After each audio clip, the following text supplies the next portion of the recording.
everybody, I'm Cassie Russ, and this is my channel where I talk about stuff. So I wasn't here last week because I didn't get home till like 10 because I didn't get off of school till 5 for various reasons. And then Mom called me and was like, let's go out to a concert. And so we went to a concert, and then we had to go shopping.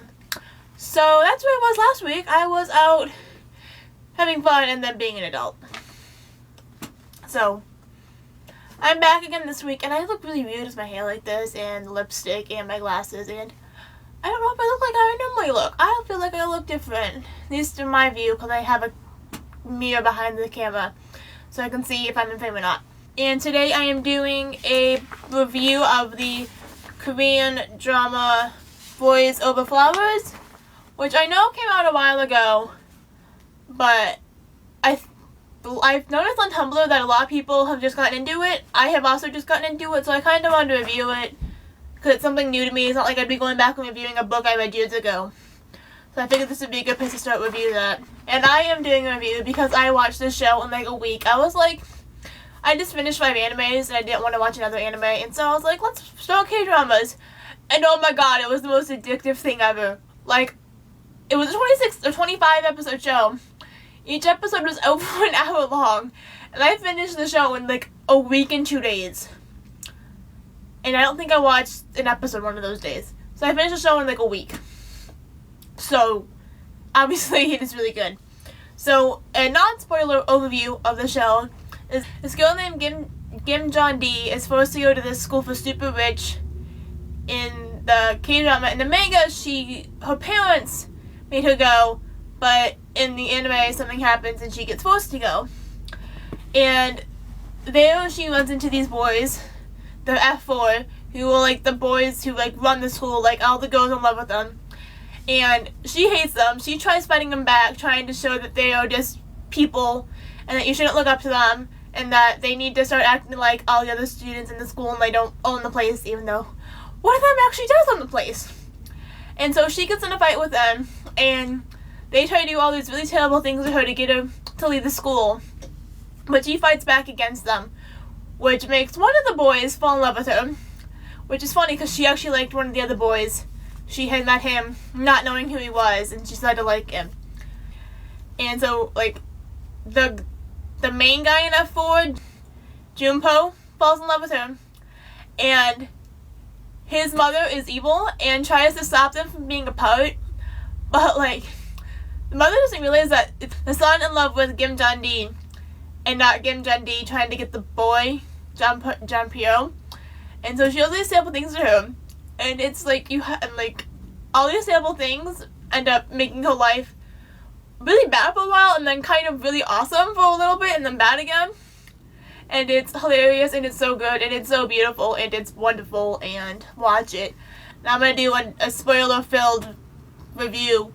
So, what I liked about the show when I first started it was that the heroine, Kim Jong-dee, she was actually a heroine. She would, fight against people. She would, try and stick up for people.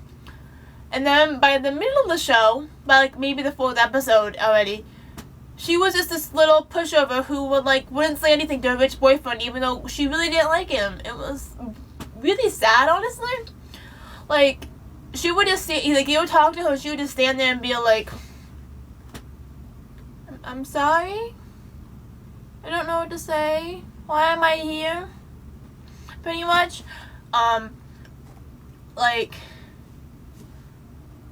She does nothing. She's not even the same character at the end of the last episode that she is in the first. She's a different character by the 4th episode as far as I'm concerned, and it kind of sucked because, the way she treated them, and, I wanted to say, how their relationship worked with them both, fighting against each other all the time, but no, they don't fight. I mean, they fight, but they don't, she doesn't try and, I don't know. She doesn't do what she did in the first episode, but I guess she really doesn't need to, because, them spending time with her makes them nicer people, so I guess she doesn't really need to go against them or speak up to them. So the guy's in love with her, making her do all this stuff, and then, the mother finds out that, Jeonpyo's mother, the rich guy's mother, finds out that he's dating this, little nothing, and tries to break him up, but, she doesn't really want to be with him in the first place. He's him and his friends are kidnapping her. And so, like, the whole second half of the show, after the mother finds out, all I want Kim Jong-D to do is go up to the mother and look, and say, look, I do not really want to be with your son. Your son wants to be with me. I am being kidnapped constantly. So stop trying to ruin my life and talk to your son. Like, you're not getting anywhere. You doing this up to me is making him want to be with me more and protect me from you. Like, I don't know what this mother's thinking. She's pushing them together, not tearing them apart. And so it's really stupid. But I love, like, my favorite thing is in the show, like, with this mother and the dynamic with the Jim Dundee, is that she sells Jim Dundee's house. And so Jim Dundee, how do you say her name, moves into her house. And so, like, you try to make her move away, and she moves into your house to be with your son all the time. It backfired much. And then,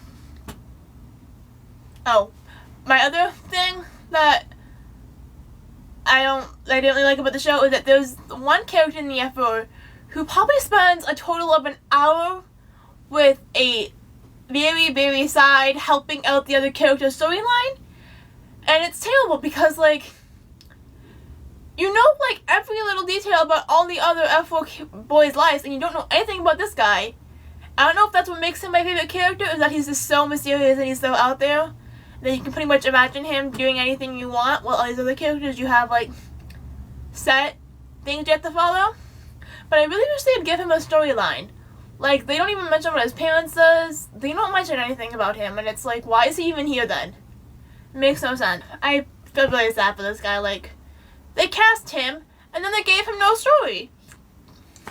At least they got to play a rich guy in nice clothes, right? That's the bonus for him. Also, the show does a lot of flashbacks to stuff that happened 2 minutes ago. Like, I get that they're trying to show that them thinking about how they feel and, like, what just happened, but we just watched it. We know what they're going to be thinking about. You can cut scenes. But it is kind of nice when they flash back to, like, really old episodes, because there's so much in one episode that you kind of forget all the little details, and when they show them again, that's really nice and sweet and adorable and loves and feels and adorableness and yeah. So one of my favorite things about this show was, like, by the second episode, you can tell that Jim Pyo, whatever his name is, the top guy, is already in love with Kim Jong-D. But Kim Jong-D is still in love, or still likes the other guy from F4, the second guy in F4 that she met before meeting the rest of them. And so it's really funny. Like, you get to see them slowly, like, you get to slowly see Kim Jong-D fall in love with Jung Pyo, and then you get to see the guy she liked at the beginning fall in love with her, and friend zone to the max. But it's so true. Like, it's like probably one of the truest storylines I've ever seen with a love triangle, and it's adorable. And, like, you feel bad for him, but, like, he had his chance. He really did. So he has to deal with what happened. So the rich boy's second best friend and Jim Donnie's best friend, rich boy's best friend's name is So Young Jung, and then Jim Donnie's Ingrel's that's her name. Like, So Young kidnaps Ingrel so that rich boy can kidnap John D. And, like, you can tell right away that So Young Jung starts to like Ingrel. And it's, like, so adorable. But it's also really sad because, like, she likes him too, but she thinks he doesn't like him. And the day he's gonna ask her out, she tells him that she knows he doesn't like her, and so she, like, leaves him. And it's so sad because, like, he doesn't know what to do. Like, I mean, he could have ran after her, but obviously, like, I wish he would have ran after her. That would have made it so much better. But they get together, and so happy endings, and, like, he knows her so well. It's so sad. Like, I can't believe she did that to herself, but again, real life, that happens, and people get together. But, okay, so my two favorite characters in this show are, like, two, like, really small characters.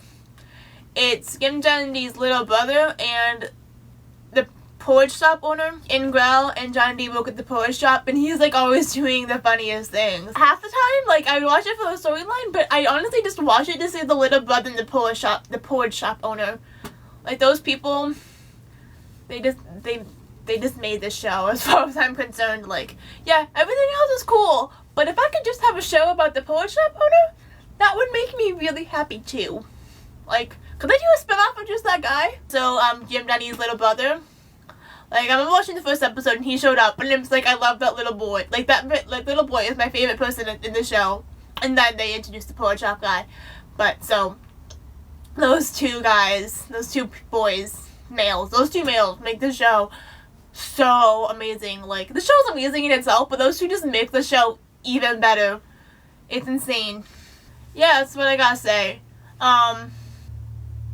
Don't watch this show if you get obsessed with things easily, because I do that, and now I have to go through and read the manga and watch the Japanese version, and I don't know if I watch the Taiwanese version. I might, just because it would be a way to finish it and do the whole thing. But this is a really good series if anyone likes stuff with a lot of stuff like Harry Potter or Inuyasha. It's good for people that like long storylines. If you just want to sit down and finish a show in 2 days and move on, this is not for you. This is definitely for people who like to get into stories, who like to be, I'd say the fandom, but I think the fandom for this show's gone. Oh no, it can't be, because there's like 5 people a day posting how they just started the show on Tumblr, or 5 people a day posting how they'll be watching the show on Tumblr. So, watch the show, I guess. Just watch the show. Forget what I just said. Just watch the show. It's good. It makes you happy. It made me happy. If you want something to make you happy, watch this show. But it does kind of have to make you sad at points, but then the ending's happy, so it's just full of emotions, and it's amazing, and it's adorable, and love. So much love. Okay, that's all I gotta say about the show. I have one last thing. If anyone has watched my other videos, you will know that I used to have, like, a whole, like, this much of roots. I had my top roots bleached because my hair looked really nasty all the time because I'm trying to grow back my natural hair color. So I have bleached my top roots to try and get my hair back out naturally. So, that's what's going on with my hair. I know I said I wasn't going to change it, but I am, just to make it look better while it's going back out. Peace!